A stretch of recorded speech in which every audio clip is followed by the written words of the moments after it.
Good afternoon, everyone. And before I begin with my speech, I would like to ask you all a question, and I really need a show of hands. Who here uses AI? Okay. Do you use AI to maybe construct the perfect, empathetic email to send to your teacher because you fell asleep past the due date to an assignment and you really need an extension to get that A star? Or as teachers, do you use AI to maybe create a compelling and interesting lesson plan to actively engage your students more into your lessons? For me personally, as a student, I use AI for a plethora of different reasons. For example, brainstorming new ideas for my next English essay, or when I come across a really difficult math equation, I could just quickly turn to AI for help. Now let's talk about real-life situations. Do you maybe use AI to reorganize your closet? Think of new outfit ideas so you don't get called an outfit repeater? Or do you use AI to maybe come up with a last-minute meal from the last 2 ingredients in your pantry because you forgot to go and take the groceries? Now, as you guys can probably imagine, as time progresses and the future is near, AI will soon be able to do things way beyond our kitchen and our closets. Especially for the next generation, also known as Gen Alpha, AI will no longer just be a tool, but it will be an integral part of their daily life. In fact, statistics have shown that over 49% of Gen Alpha is involved in the usage of AI. And with the rise of the internet and the World Wide Web, these numbers will continue to grow more and more and more. I mean, you could ask any Gen Alpha what their current interests are at the moment, and some replies that you may receive are things like TikTok, Roblox, or a phenomenon also known as the skibidi toilet. Now, before I get into the nitty and gritty part of my speech, I'd like to talk about the benefits of AI, especially on Gen Alpha. Starting off with education, because it is one of the most vital things in every single student's lives. Now, I'm sure every single one of you sitting here have different methods of studying and learn at your own pace. For me personally, if you were to put me in a situation where I had to complete an English essay in under an hour, I could basically do it with my blindfold on, with the additional comma splices and spelling errors, of course. But if you were to put me in under a test condition where I had to complete a math exam, it would be a completely different story because I would have a little bit more trouble with navigating the concepts. But for my close friend, she's more math-suited, so she would breeze through that exam effortlessly. But when it comes to navigating concepts in English, she would have a little bit more trouble. The point that I'm trying to make here is that with the help of AI, learning will no longer be a one-size-fits-all, as AI holds the power to tailor education to every single child's needs. The next thing that I would like to talk about is cultural diversity.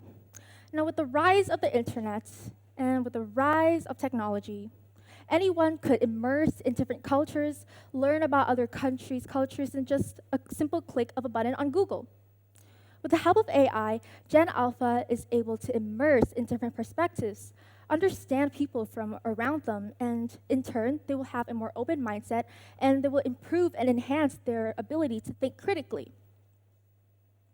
Growing up in an artistic environment where the arts were highly educated, I was fortunate enough to never have to sit inside one of those awkward family dinner situations where I had questions bombarded at me, such as, Jenny, what do you think about becoming a doctor? It's the highest paying job at the moment, and imagine the immense praise and the salary that follows it. Or questions such as, Jenny, have you ever thought about becoming an engineer just like your uncle? He just bought his 5th multi-million-dollar mansion up at the Hamptons. Imagine a life like that. So, as an older sibling, I've always had this sense of responsibility to carry this mindset and motivate my younger siblings to pursue a career that they want. And as we grew up, we gravitated towards the arts, as we've always shown a passion for creating art, painting, reading, and playing different instruments. So you can all probably imagine that my siblings and I wouldn't even gravitate towards the STEMs, which is true. So science and maths were basically out of the question. So imagine my surprise one day When my siblings went from asking me questions such as, Jenny, I really want to become an artist when I grow up, I feel like expressing myself through a canvas is the best way for me to portray my true identity. Or questions like, Jenny, I really want to become a writer when I grow up. I want to be able to publish books and write like the stories I write in my diary. Those questions soon turned into questions such as, Jenny, should I become an engineer? It's the highest paying job at the moment, and everyone is telling me to go for it because it's really popular and it has a crazy salary. Or questions like, Jenny, why is performance art ranked the lowest amongst all majors? Or questions like, Jenny, why is everyone telling me that AI arts and AI writing will soon take over the traditional fields of art and writing in the near future? And what does that say for my future? So you can all imagine the really awkward scenario where I had to sit all of my siblings down, explain to them that the world around them is changing. And unless you're a protege, a child of nepotism, or have really, really deep connections, the field of art and creativity is basically non-existent because we live in a world that perceives art as merely just a hobby or a side job, not necessary to sustain life. Now, you could probably argue that, okay, with the right determination, with the right mindset, and with the right skill sets, anyone could be AI. I mean, after all, it's just a search engine. We can't possibly be lower than that. But with how I see the future now, I see an artist who spends years and years creating a beautiful masterpiece, which could be then replaced by AI in just a blink of an eye. Or an aspiring writer who wants to become the next New York Times bestseller, they could be replaced by engines like ChatGPT or Perplexity to create a whole series or novels. I fear that what this generation is facing is our disability to become creative and to express our true emotions. And I really carried this mindset with me for a really, really long time, and I really thought that the future for creativity was truly bleak. And if I weren't able to see myself in the future in creativity and art, that means that I won't see my siblings pursue a career that they want. However, my perspective shifted on a typical Thursday afternoon when I caught sight of my little brother sitting in his room doing his homework. Now, as an older sibling, this was an extremely rare occasion to see. It was almost like seeing an exotic animal in a zoo, because as a primary student, my brother never touches his homework. So it really got me curious to what homework was so enticing to the point where he had to open up the book and do it. So I took a step closer to really observe him. And this is what I saw. In one hand, my little brother had his homework open. And in the other hand, he had his laptop open to ChatGPT. Now, I didn't think much of it because I use ChatGPT on the daily, like I mentioned before, generating new ideas, exploring new perspectives, all of that. But my brother's behavior was really peculiar in a sense that he was furiously typing and punching all of these command terms into the ChatGPT search engine. So it really got me curious. I took a step closer and really observed even more, and this is what I saw. Summarize this book and construct a full essay out of it. Followed along by, no, this is still too complicated. Simplify it. Make it look like a fifth grader wrote it. Make it under 100 words. Followed along by, no, simplify it even more. This is way too complicated for me. And what does the word meticulous even mean again? At that very moment, I had a moment of catharsis. I soon realized that the reason why that ChatGPT and AI was taking over us is because we were single-handedly allowing it to. I fear that this generation and the next generation will soon face a critical problem. We won't be able to express our true authentic selves. And while AI does offer remarkable possibilities, but it often gives us quick and convenient solutions rather than a deeper understanding of the concepts or the topic that we want to be searching about. And trust me when I say that I myself has fallen victim to this many, many times, as I have those days where I just feel really drained. I want to go back home and lay on my bed and just forget about the hectic assignments and schedule that I have. But of course, as an IB student, once the assignments come, they don't stop. So I turn to the last resort, which is AI, to help me. And while in theory, AI does help me a lot, it is very beneficial for me being the first person to hand in my work. But when it comes to navigating real-life situations, I become dumbfounded. I don't really understand what I'm supposed to do.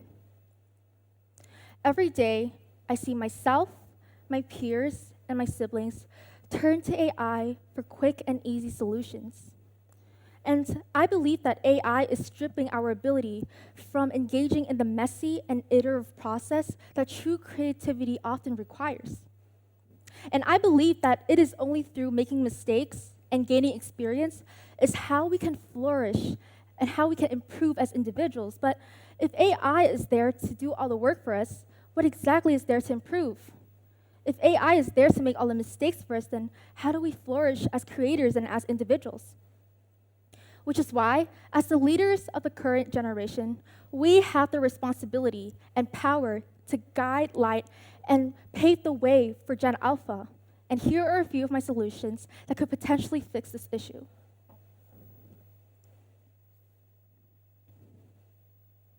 Firstly is encouraging exploration.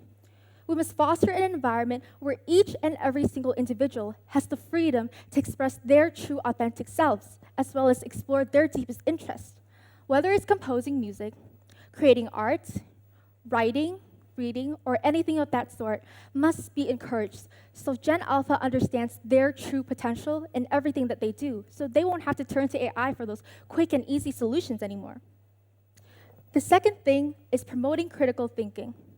By asking Gen Alpha open-ended questions that trigger and evoke their sense of critical thinking skills, they are able to navigate real-life situations when AI is not there to help them. And thirdly is understanding their true potential. Now, I am sure that every single one of you sitting in this room has your own strengths and weaknesses. So does Gen Alpha. They themselves also have their own strengths and weaknesses, and it's important that we help them improve on areas that they are lacking in, as well as ameliorate on the areas that they are already good at. This way, they grow confidence and understand their true abilities without turning to AI. And lastly is advocating for balance. Now, I am not standing here today to tell you all to completely demolish and eliminate AI from our lives, because AI has proven many times just how beneficial it is. So what exactly do we have to work on? Balance. We must help Gen Alpha understand that there is a balance to every single creative process that they get involved in. And AI should only be part of the brainstorming process and not necessarily the outcome. As we stand on a brink of the next generation, it's important that we foster and embrace the qualities that make us human. Our ability to express emotions, our ability to paint those emotions, and our ability to write those emotions. And by actively engaging with Gen Alpha, we must ensure that they grow to become thoughtful innovators rather than passive consumers. So together, let's create a world where each and every single individual has the freedom to express their true authentic selves in a digital world filled with technology, so they grow to become the rightful leaders of the next generation. Now, before I end my speech, I would like to mention one of my favorite quotes from one of my favorite movies of all time, The Dead Poets Society.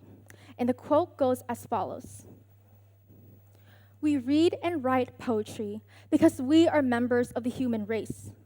And the human race is filled with passion.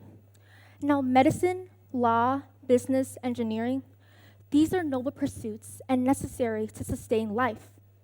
But poetry, beauty, romance, love, these are what we stay alive for." Thank you.